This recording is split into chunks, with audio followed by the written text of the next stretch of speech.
In 1959, 9 Soviet hikers set out on a skiing expedition through the Ural Mountains.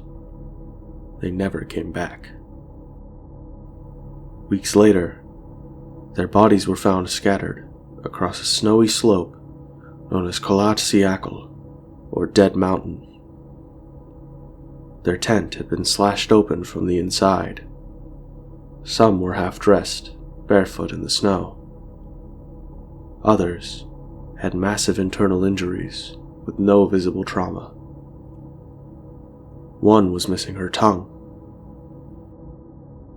To this day, no one knows exactly what happened. This is the Dyatlov Pass incident. And over 60 years later, it's still one of the most chilling mysteries of the modern world. The group was led by Igor Dyatlov, a 23-year-old engineering student from the Ural Polytechnic Institute. Everyone on the team was experienced in cold weather hiking. They had done trips like this before. This one was meant to earn them their Grade 3 certification, which was the highest Soviet certification at the time. They left with confidence. Photos from the early days of the trip showed them smiling, relaxed, prepared. Only one member of the original group stayed behind, due to pains in his knees and joints.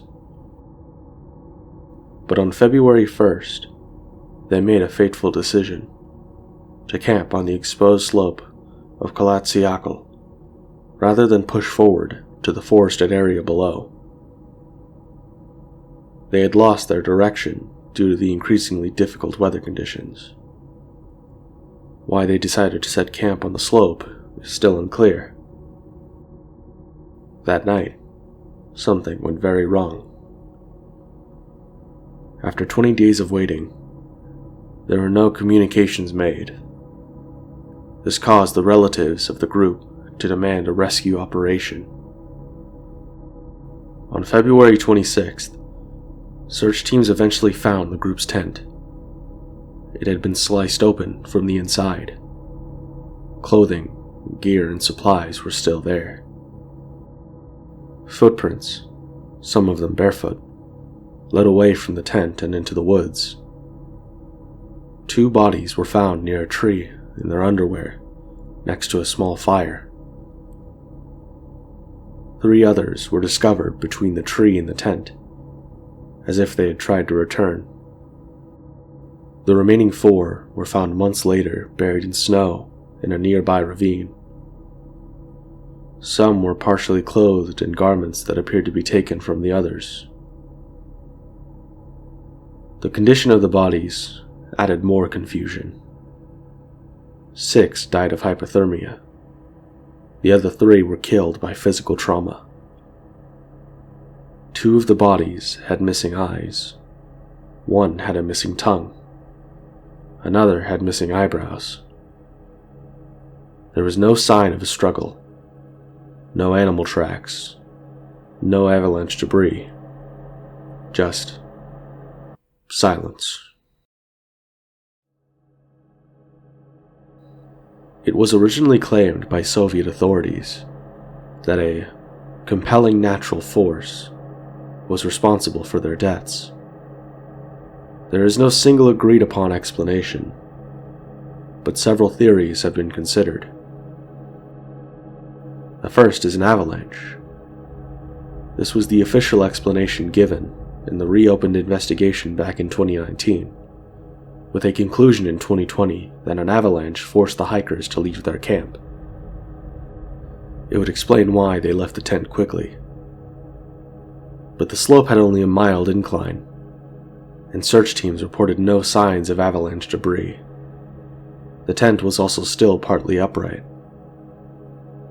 Another option was katabatic wind, a rare but powerful wind phenomenon that can create sudden, violent gusts. It could have forced the group to flee. While it fits the urgency, this type of wind is more common in polar regions and hadn't been reported in that part of the Urals. Another option was infrasound. Low-frequency sound waves created by wind patterns might have caused anxiety or panic.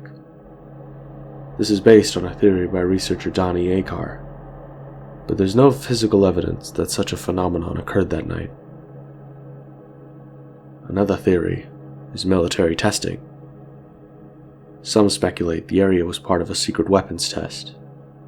There were reports of glowing orbs in the sky around the time of the incident, and one body tested positive for elevated radiation.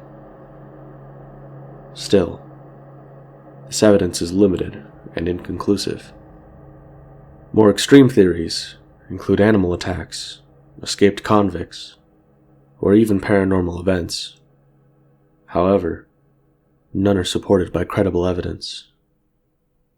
Unlike other survival tragedies, this case is remembered because so many of the details don't follow typical patterns. These were not reckless amateurs. They were intelligent, well-prepared hikers, and yet something drove them out into sub-zero temperatures without proper clothing. Their injuries weren't consistent with known natural disasters, nor were they typical of blunt force trauma from violence. There were no signs of avalanche impact, no injuries from falling debris, and no struggle within the tent. Something caused 9 people to die in the snow and left almost no trace. So what really happened on Kholat Syakhl that night? It may never be known for certain. Most of the theories can explain parts of the event, but none account for everything. And perhaps that's why it continues to draw attention. It resists closure. Every answer leaves something out. In the end, 9 people went into the mountains and died under circumstances that defy clear explanation. And all that's left is a campsite, a trail of footprints in the snow, and a puzzle that refuses to be solved. If you have any theories about what you think happened, please let us know down in the comments. And as always, thank you for watching.